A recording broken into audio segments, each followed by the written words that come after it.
Hi, I'm Mariska with the Neuro Studio, and I want to talk about a comorbidity of chronic health issues that you might not know about or consider, orthorexia nervosa.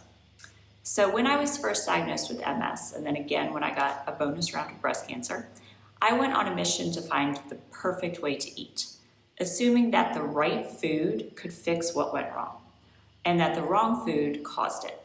I blamed gluten for my MS, swore off sugar after cancer, and kept a mental leaderboard of what was a good food and what was a bad food.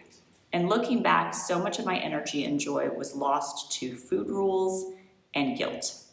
When I met my dear friend Meredith at a party, she had been on a weight loss journey, and I was to her probably a skinny, bitchy girl because I was hanging out by the food table eating just carrot sticks and looking around.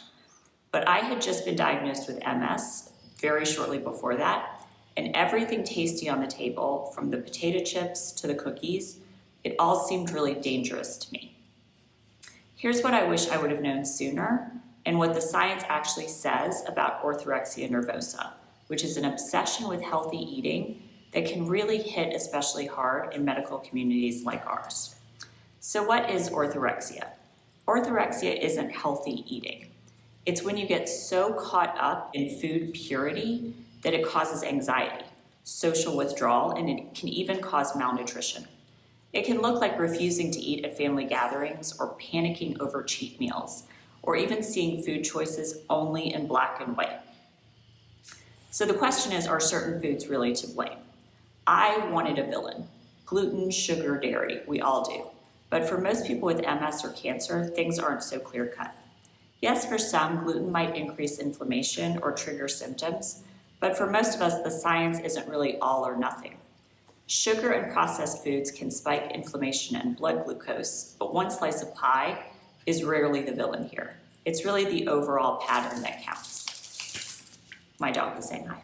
I missed out a lot on the comfort meals and tasty treats, convinced that I could heal myself if I just ate right enough. So that brings us to food sensitivity tests and whether they're worth it. I spent more than I care to admit on food sensitivity panels. Spoiler, most aren't really reliable. High IgG usually means your body has been recently exposed to the food, and that would be totally normal, not that it's hurting you. If something feels off, work with a medical provider, not just a home kit. I've also had the for real tests done through a doctor more than once. I did not have any reaction to wheat. And honestly, when I eat it, especially sourdough or European wheat, we're living in Europe now, I feel totally fine. There's no reaction to dairy either. What does set my IgG numbers super high is almonds, which is considered one of the healthiest foods you can eat by practically everyone. So what about inflammation and brain health?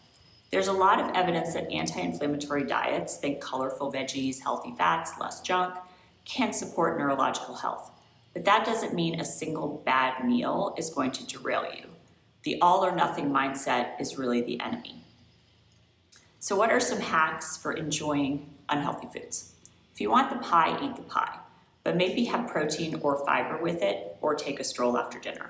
Those tweaks can influence how your body handles sugar, and you don't have to give up tradition or joy. So how bad can this food fear get? In its worst form, orthorexia can make you truly sick, not to mention isolated, malnourished, and obsessing over every single label, and never feeling safe around food. And that's definitely where I nearly ended up more than once. When I left myself off the hook and had good enough days most of the time and found joy in food again, that life really opened back up. So the Neuro Studio philosophy is that whether it's food, whether it's fitness, perfection isn't required, and it's not even possible.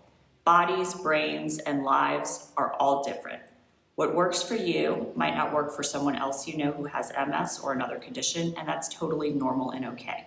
So let's all try to move, eat, and enjoy our life with more grace. Enjoy what we do, enjoy our movement. It's more important than another round of guilt. Same thing goes for food. If you felt this too and have given up on certain foods or came back to certain foods and found out that they weren't the enemy, let me know. And if this was helpful, hit like and subscribe. And if you have any ideas for a Neuro EDU topic that you'd like me to cover, let me know. And fun fact for those of you who are on the B cell depleters like Ocrevus and Rituxan and Kesimpta, when you have no B cells, you actually don't have these same IgG spikes of food sensitivities. So the last time I had one of those tests done, nothing showed up at all. There was the tiniest little blip on almonds. They actually thought that the test was wrong, and I asked if it could be something to do with me not having B cells, and they were like, oh yes, that would explain why you don't have these food sensitivities showing up at all. So I'm not saying to just go crazy, but if you're on a B cell depleter, the food sensitivities might not be the big deal that you thought they were.